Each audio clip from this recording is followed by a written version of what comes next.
Assalamualaikum warahmatullahi wabarakatuh. Perkenalkan, kami dari kelompok 2 akan mempresentasikan hasil diskusi kami dengan materi etika dalam akuntansi keuangan dan akuntansi manajemen. Perkenalkan nama anggota kelompok kami. Yang pertama, Syafira Trisnawati. Yang kedua, Ananda Putri Erika. Yang ketiga, Vindilis Dayanti. Yang keempat, Hasbiah Malatul Zulfa. Dan yang kelima, Firda Anastasia Arianti. Jawab akuntan keuangan dan akuntan manajemen. Etika dalam akuntansi keuangan di akuntansi manajemen adalah suatu bidang keuangan yang merupakan sebuah bidang yang luas. Seorang akuntan keuangan bertanggung jawab untuk 1. Menyusun laporan keuangan dari perusahaan secara integral. 2. Membuat laporan keuangan sesuai dengan karakteristik kualitatif. Akuntansi manajemen merupakan suatu sistem akuntansi yang berkaitan dengan ketentuan dan penggunaan informasi akuntansi. Untuk manajer atau manajemen suatu organisasi, tanggung jawab yang dimiliki oleh seorang manajemen adalah 1. Perencanaan, menyusun, dan berpartisipasi. 2. Pengevaluasian. 3. Pengendalian, memonitor, dan mengadakan tindakan koreksi. 4. Mengimplementasikan suatu sistem laporan. 5. Pelaporan eksternal. Competence, confidentiality, integrity, and objectivity of management account. 1. Kompeten atau kompetisi untuk melaksanakan suatu pekerjaan atau tugas yang dilandasi oleh keterampilan atau pengetahuan kerja.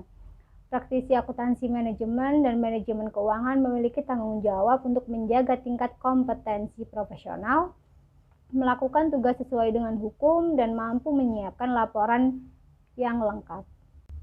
2. Confidentiality atau kerahasiaan, yaitu pencegahan bagi mereka yang tidak berkepentingan dapat mencapai informasi. Dalam hal kerahasiaan ini, praktisi akuntan manajemen dituntut untuk mampu menahan diri dari mengungkapkan informasi yang rahasia, menginformasikan kepada bawahan mengenai kerahasiaan informasi, dan menghindari diri dari pengungkapan informasi. 3. Integriti atau kejujuran adalah konsistensi dan keteguhan dalam menjunjung tinggi nilai-nilai luhur dan keyakinan. Praktisi akuntansi manajemen dan manajemen keuangan memiliki tanggung jawab untuk 1. Menghindari adanya konflik. 2. Menahan diri agar tidak terlibat dalam kegiatan apapun. 3. Menolak berbagai hadiah, bantuan, atau bentuk sogokan. 4. Objectivity atau objektivitas. Objektivitas pada dasarnya tidak berpihak, di mana sesuatu secara ideal dapat diterima oleh semua pihak. 5. Objectivity of management accountant atau objektivitas akuntansi manajemen. Auditor tidak boleh berkompromi mengenai penilaian profesionalnya karena disebabkan prasangka konflik kepentingan dan terpengaruh orang lain. Whistleblowing. Whistleblowing adalah tindakan yang dilakukan seorang atau beberapa karyawan untuk membocorkan kecurangan perusahaan. Whistleblowing dibagi menjadi 2, yaitu 1. Whistleblowing internal adalah kecurangan yang dilaporkan kepada pimpinan. 2. Whistleblowing eksternal adalah kecurangan perusahaan yang dilaporkan kepada pihak luar. Creative Accounting. Creative Accounting menurut Susiawan pada tahun 2003 adalah aktivitas badan usaha untuk memanfaatkan teknik dan kebijakan akuntansi guna mendapatkan hasil yang diinginkan. Akuntansi yang dikatakan kreatif adalah akuntan yang dapat menginterpretasikan gray area standar akuntansi untuk mendapatkan manfaat atau keuntungan dari interpretasi tersebut. Akuntansi dengan standar yang berlaku adalah alat yang digunakan manajemen untuk menyajikan laporan keuangan. Fraud accounting. Fraud adalah penipuan yang disengaja. Hal ini termasuk berbohong, menipu, menggelapkan, dan mencuri. Yang dimaksud penggelapan di sini adalah merubah aset atau kekayaan perusahaan yang dipercayakan kepadanya secara tidak wajar untuk kepentingan dirinya. Unsur-unsur fraud. 1. Harus terdapat salah pernyataan. 2. Fakta bersifat material. 3. Dilakukan secara sengaja. 4. Pihak yang merugikan harus beraksi. 5. Ada yang merugikannya. Faktor pemicu fraud. 1. Greed atau keserakahan. 2. Opportunity atau kesempatan. 3. Need atau kebutuhan. 4. Exposure atau pengungkapan.